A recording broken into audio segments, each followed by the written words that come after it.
여러분이 기도할 때 응답을 너무 빨리 해준다고 생각하십니까? 아니면 그 반대이시나요? 좀 이따 우리 청소년분들 한번 나눠봤으면 좋을 것 같아요. 여러분, 한국어 중에요, 세계인들이 가장 많이 아는 단어가 뭔지 아십니까? 혹시 여러분? 안드레, 유노? 빨리빨리? 와. 예. 안드레도 아네요. 한국어 중에 가장 발달된 말 중에 하나가 조급증을 드러낸 단어들입니다. 빨리빨리, 날쌔게, 얼른, 금세, 당장, 성큼, 후딱, 속히, 즉시, 신속하게, 잽싸게. 다 이렇게 조급증과 관련된 단어들이 많이 있어요. 그러고 보니 저도 참 조급증이 많은 사람 같아요. 제가 뭐 굳이 저는 새벽에 그렇게 빨리 일어날 필요는 거의 없는데 아마 제가 성격이 조급해서 그럴 수도 있고요. 초등학교 때 우리 여름방학 하면은 저는 방학하자마자 일기를 그냥 한 달 거 다 써놨어요. 그래서 이제 우리 이모부한테 제가 어렸을 때 혼났던 기억이 있는데 우리 이모부 아들은 뭐 일기를 계약을 해야 되는데 안 써놔서 혼났고요. 보통 그렇잖아요. 저는 일기를 다 써놔가지고 혼났어요. 써놓고 그대로 부부로 살면 되지 않겠나 싶기도 하지만은 이게 뭐냐, 조급하다는 거죠. 조급하는 거. 물론 또 조급하면 또 장점도 또 있지 또 어떤 상황 속에서는 또 장점도 또 있겠죠. 이런 조급증이 여러분 신앙생활에서 많이 나타난 것 같아요. 뭐 저도 그렇지만 기도는 늘 하지만은 하나님의 뜻과 응답을 기다리지 못하잖아요. 사랑은 오래 참고 라는 게 안에 있는데 참 오래 참는다는 게 힘들잖아요. 교회 생활 중에서도 마찬가지예요. 우리 성도님도 조금만 갈등이 있으면 잘 견디지 못한 것 같아요. 누군가와 관계가 어려워지면 회복시킬 생각을 안 하고 교회를 떠나는 게 보통이에요. 싸웠다가 다시 화해한다는 거는 가족 외에는 쉽지 않은 것 같아요. 그래서 여러분, 아예 싸움을 하지 마세요. 내가 이 말을 할까 말까 고민하면 어떻게 해야 돼요? 안 하는 게 나을 수 있어요. 정말로.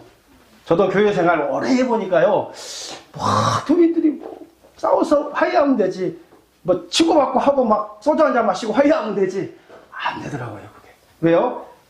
소주를 안 마시잖아요. 안 돼요, 잘. 어렵더라고요. 이 세상 사람들하고 또 다르더라고요, 많이. 신앙생활을 도깨비 방망이처럼 생각하는 경향들이 있는 것 같아요. 뭐, 금나라 뚝딱, 은나라 뚝딱 하면은 막 나오는 것 같아요. 자, 오늘 본문에는요, 서둘러서 결과를 얻고자 한 믿음의 조상 아브라함의 이야기가 기록되어 있지 않겠습니까? 하나님이 아브라함에게 자손을 약속하셨습니다. 그것도 얼마나 많이요? 하늘의 별과 같이 땅의 모래와 같이 많이 주시겠다고 약속하셨어요. 그런데 별은 고사하고 벌써 약속한 지가 몇 년이 지났어요? 10년이 지났는데요. 아들이 하나도 없는 거예요. 이제 아내 사라는 나이가 많이 먹어서 이제 임신을 할 수 없어요. 더 이상 기회가 없는 거예요.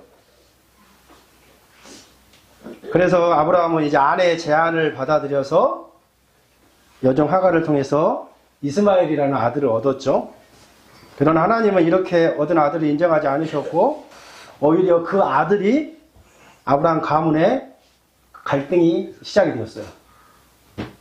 자, 아브라함의 실수를 통해서 우리가 배워야 할 큰 교훈이 있습니다.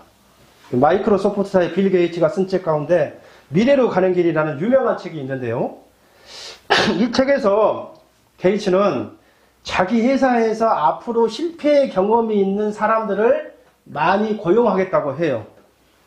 실패 자체가 어떤 의미가 있어서가 아니라요. 이 실패를 통해서 교훈을 받은 사람들에게 있어서 실패가 위대한 자산이 될 수 있다고 믿었기 때문이에요. 그런 의미에서 실패는 성공의 어머니란 말이 맞습니다. 그렇죠. 맞아요. 자, 내 인생에 기대서 내가 기대한 결과가 빨리 얻어지지 않고 내 인생이 후퇴하고 있다고 느껴질 때가 있을 거예요. 내 나이가 지금 벌써 50이 다 돼가는데 내 친구에 비해서 너무 늦어. 보니까 연금 준비도 전혀 안 돼 있어. 얘가 아직 중학생이야. 막 그럴 때 많잖아요. 사면 초과에 부딪혀가지고 뭐 어찌할 바를 모르고 방황할 때 이거 어떻게 해야 되지? 발을 둥둥 걸리면서 우리가 살 때 많잖아요. 안절부절하지 못하고. 이럴 때 우리가 아브라함에게 배울 수 있는 교훈이 있다는 거죠. 그러니까 첫 번째가 뭐래요? 한번 따라해 보실까요? 서두르지 말자. 서두르지 말자. 믿음의 조상 아브라함은 서둘렀습니다. 이러다가는 자식 얻기 힘들겠다 하고 서두른 거예요. 그래서 계집종 하갈을 통해서 아들을 얻었죠. 여러분 어찌되었던 간에 자식을 얻었다는 면에서 아브라함은 뭐 했어요? 성공했습니다. 결과를 아브라함은 얻었어요. 그러나 그 결과가 뭐예요? 새로운 갈등이 시작되었다는 거예요. 본 부인인 사라와 우리 설사모님 영어 이름이 사라예요. 하갈 사이에 깊은 갈등의 골이 패이기 시작합니다. 우리 4절 한번 읽어볼까요? 시작. 아브라함이 시험하였더니 하갈이 임신하매 그가 자기의 임신함을 여주인을 멸시한지라. 여주인에게 누울 눌러 산다고 생각했던 이 계집종이 임신을 한 순간부터 사라에 대한 도전을 시작합니다. 서양 속담에 부엌에 두 주인이 존재할 수 없다는 말이 있잖아요. 부엌은 여기 아내의 유일한 영역이잖아요. 그래서 이제 이 두 여인 사이에 골깊은 갈등이 시작되는 것을 볼 수가 있는데요. 집안에 바람 잘 날이 없는 거예요.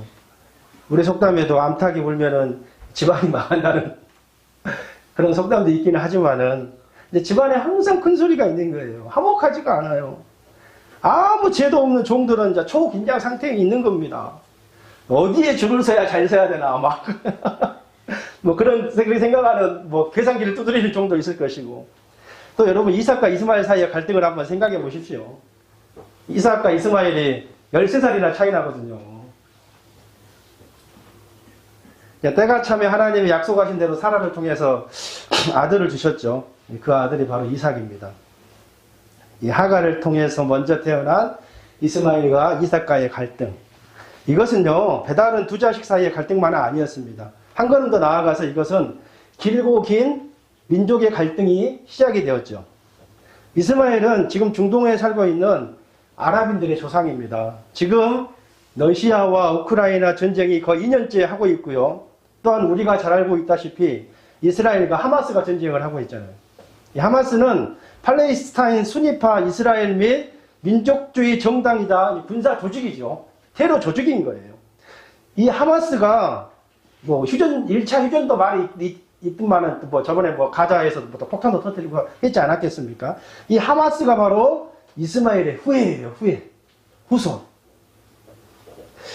여러분 이것이요, 하나님의 때를 기다리지 못하고 인간적인 방법이 주는 무서움입니다. 여러분 저주입니다.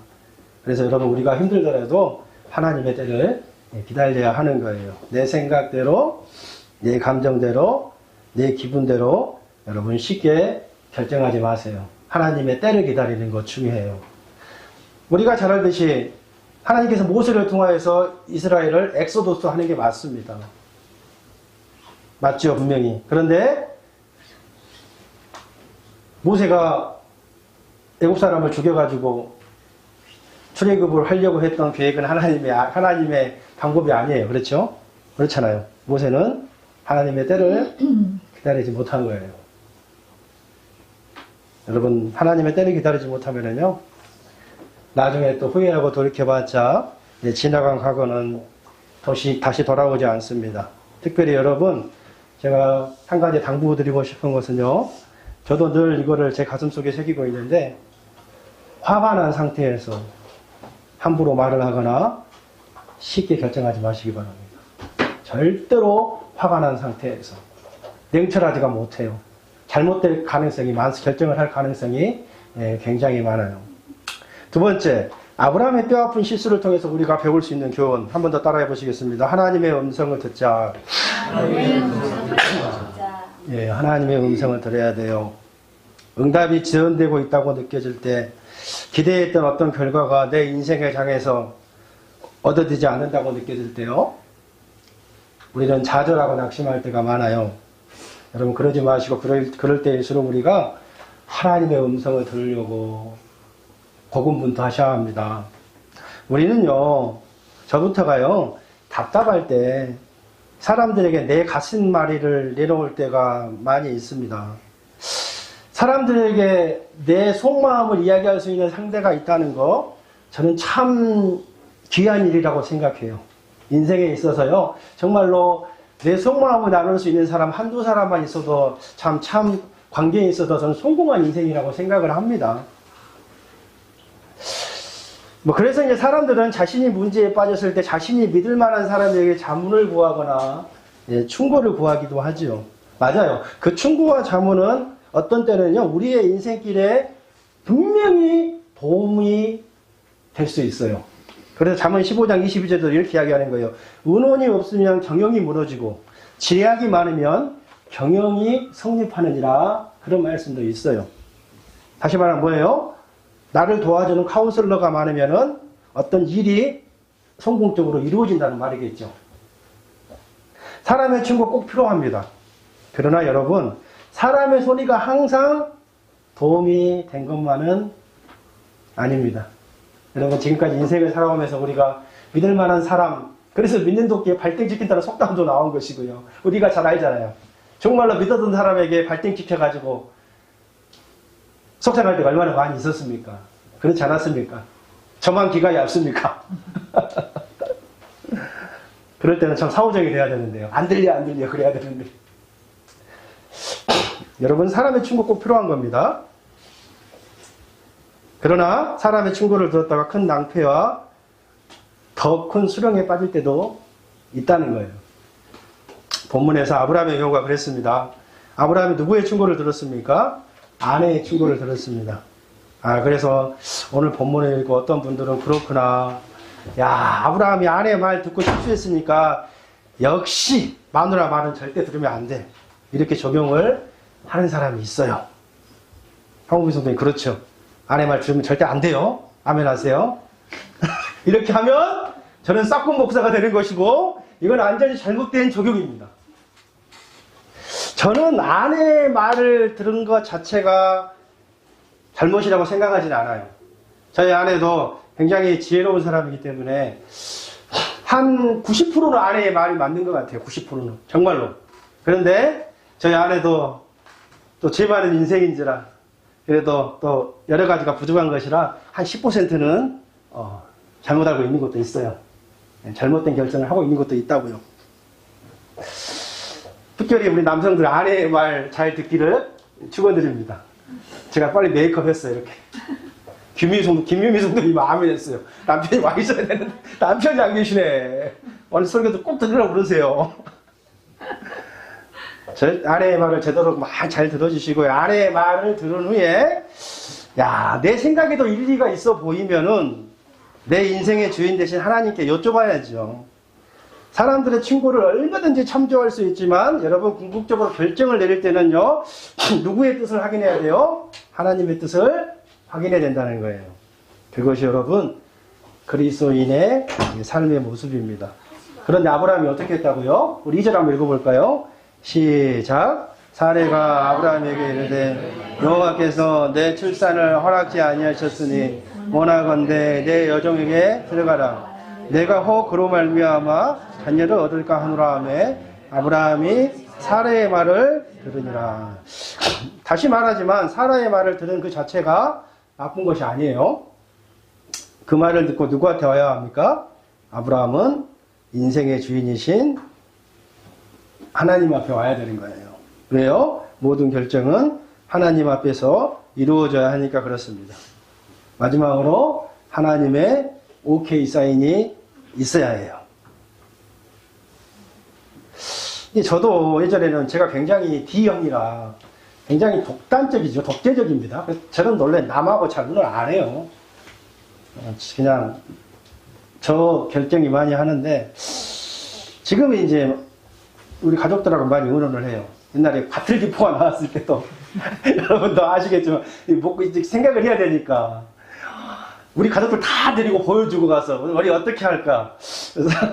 그래서 엊그저께 너 피자 좀 나왔잖아요. 메이플리츠에 가서 피자도 사 먹어보고 맛있더라고요. 우리 어떻게 할까. 그래서 그냥 그렇죠.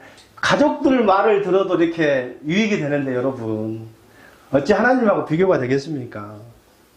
하나님 사람들이 이렇게 생각하는데 그 안효상 니얼트가 그 집 봐도 대박이라고 그러는데 하나님 니얼트 말을 들어야 합니까? 아니 하나님 생각은 어떻습니까? 이렇게 하나님의 뜻을 우리가 확인해 봐야 되지 않겠습니까?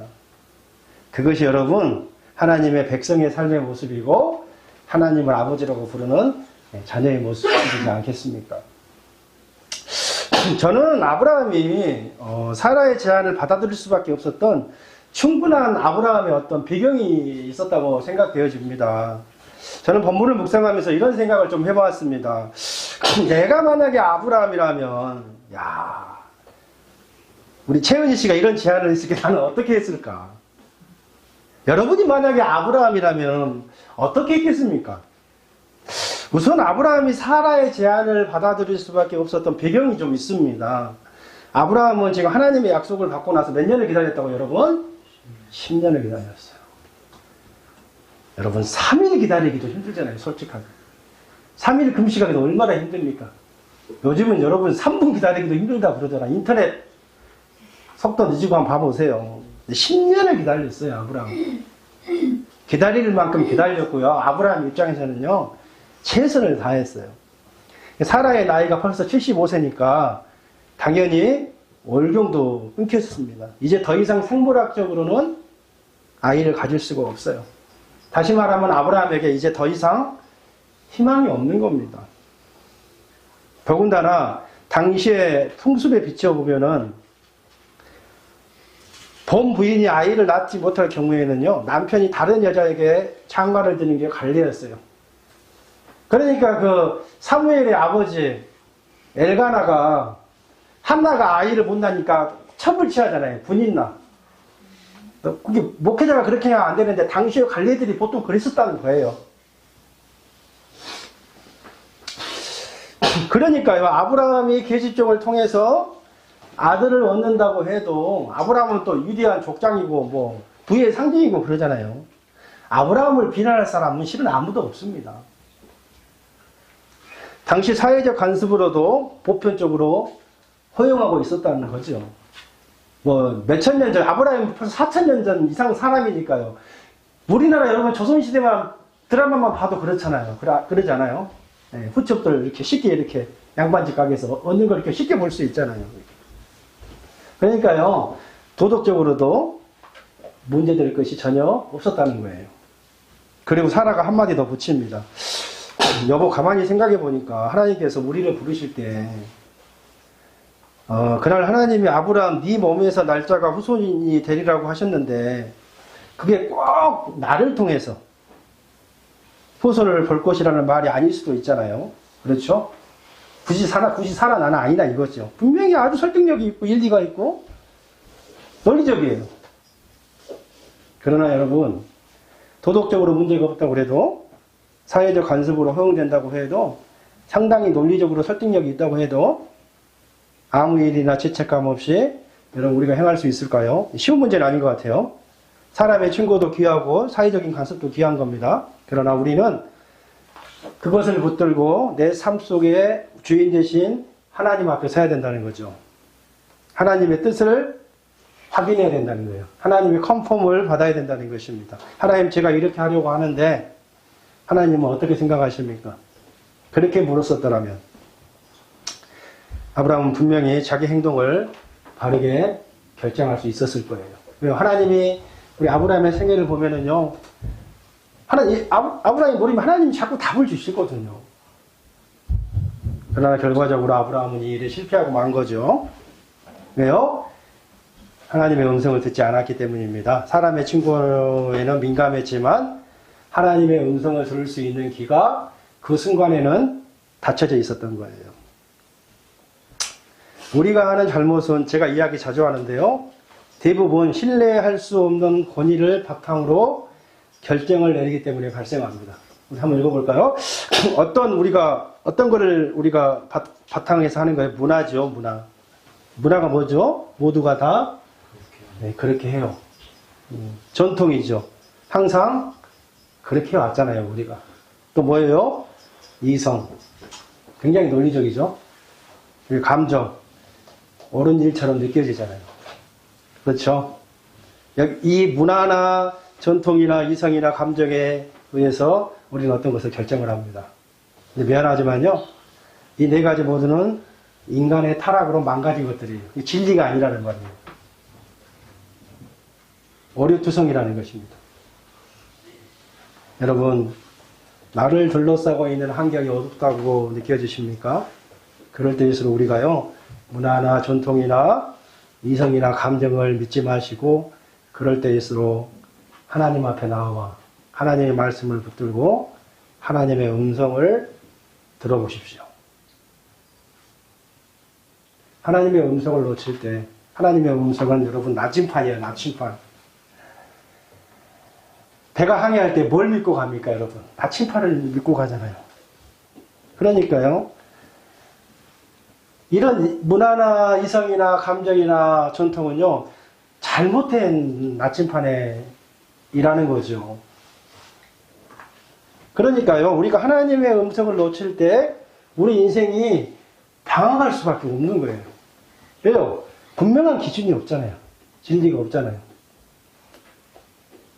양들은 주인의 음성을 듣고 따릅니다. 여러분, 주님의 양이라고 생각하십니까? 그리고 선한 목자 되신 하나님을 떠날 때 우리 인생이 당황할 수밖에 없다는 그 사실을 여러분 아십니까? 그렇다면 여러분, 중요한 결정 앞에서 마땅히 우리는 하나님의 뜻을 물어야 합니다. 기도하셔야 해요.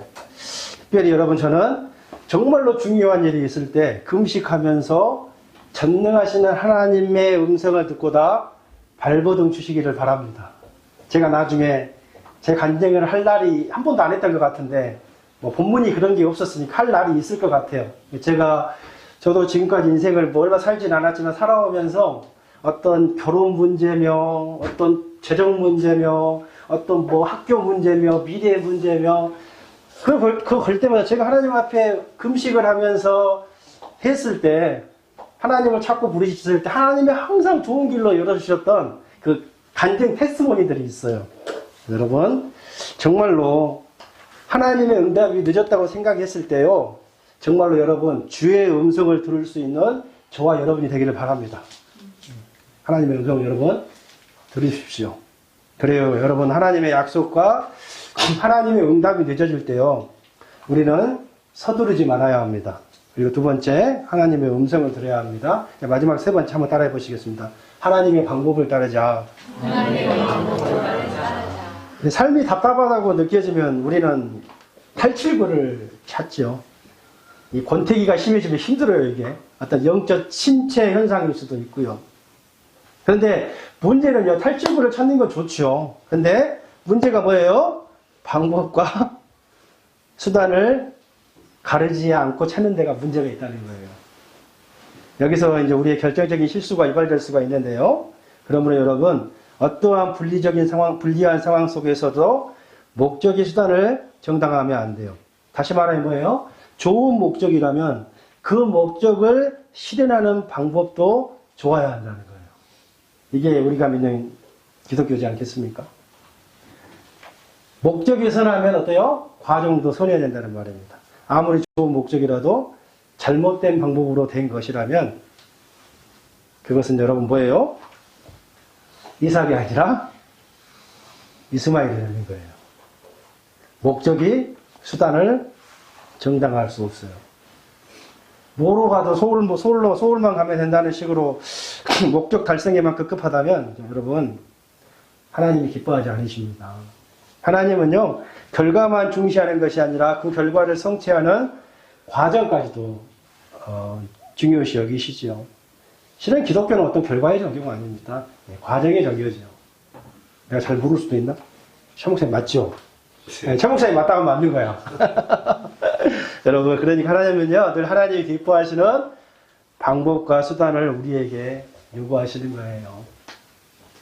하나님의 일은 하나님의 방법을 통해서만 비로소 성취할 수 있기 때문입니다. 그러므로 여러분, 아무리 우리가 다급해도 하나님의 방법이 아니면 따르지 말아야 합니다. 인간의 방법을 따르면 결국 제가 뭐라 했어요 아까? 이삭이 아니고 이스마엘이 된다는 거예요. 야곱처럼 우리가 잘 알잖아요. 거짓말로 자신의 뜻을 이루려고 하다가 고통만 기다리고 있잖아요. 성경은요, 집을 떠난 야곱이, 삼촌 라반의 집으로 떠난 야곱이 다시는 그 어머니 사랑하는 리브가를 영원히 만나지 못했다고 이야기하잖아요. 또한 자신이 속인 대로 자기 자식들에게 똑같은 방법을 속아가지고 오랜 세월 자식을 잃었잖아요. 요셉을 잃은 고통에 휘달려야 했던 야곱의 삶을 통해서 우리에게 이것을 누누이 강조하고 있는 거예요. 그러니까 여러분, 우리가 하나님의 약속을 받았다면은 그 약속의 말씀을 이루기 위해서는 반드시 하나님의 방법을 따라야 합니다. 저는 솔직히 우리 주님의 십자가를 생각하면 늘 감동합니다. 십자가는 주님의 고통의 극점이었습니다, 여러분. 말할 수 없는 그 괴로움. 성부 하나님의 구제지요. 아버지 하나님으로부터 십자가는 버림받음이었잖아요. 그 고통의 최고점에서도 예수님은 자신의 아픔과 고통보다는 누구의 뜻을 물었어요? 하나님의 뜻을 물었어요. 어떻게 해요? 누가복음 22장 42절 다 같이 읽어볼까요? 시작. 아버지여, 만일 아버지의 뜻이것은 이 잔을 내게서 옮기시옵소서. 그러나 내 원대로 마옵시고 아버지의 원대로. 아멘. 고통의 극점에서도 하나님, 이 십자가의 잔이거든요. 이거 내 원대로 마시고 아버지의 원대로 되기를 원하나이다. 예수님은 결코 서두르거나 자신의 방법대로 하지 않고 설령 죽는 한이 있더라도 하나님의 뜻을 물은 거예요.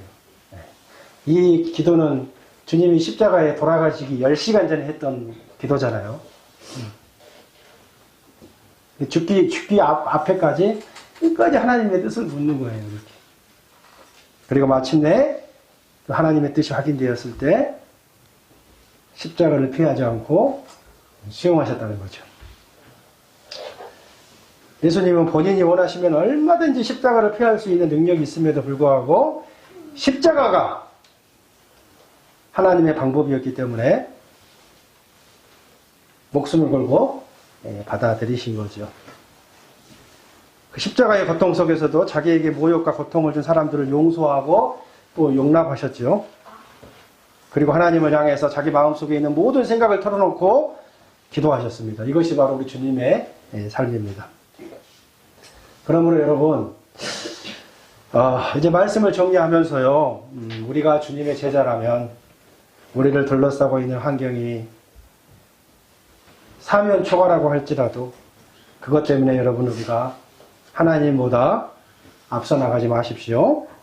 엎드려도 기도하세요. 장 목사의 말도 듣지도 마시고요. 여러분 하나님의 음성을 들으십시오. 이 부분에서만큼 여러분이 좀 고집이 있었으면 좋겠어요. 내가 하나님의 음성을 듣겠다. 하나님의 뜻을 따르겠다는 아주 강한 어떤 집념과 고집이 좀 있었으면, 선한 고집이 있었으면, 다른 것은 많이 양보하시고 있었으면 좋겠어요. 그리고 여러분, 만약에 그것이 하나님의 뜻인 줄 확실하다면은 아무리 힘들고 어렵고 고통스럽고 손해보는 일이 있더라도 하나님의 방법대로 하시기를 간절히 축원드리겠습니다.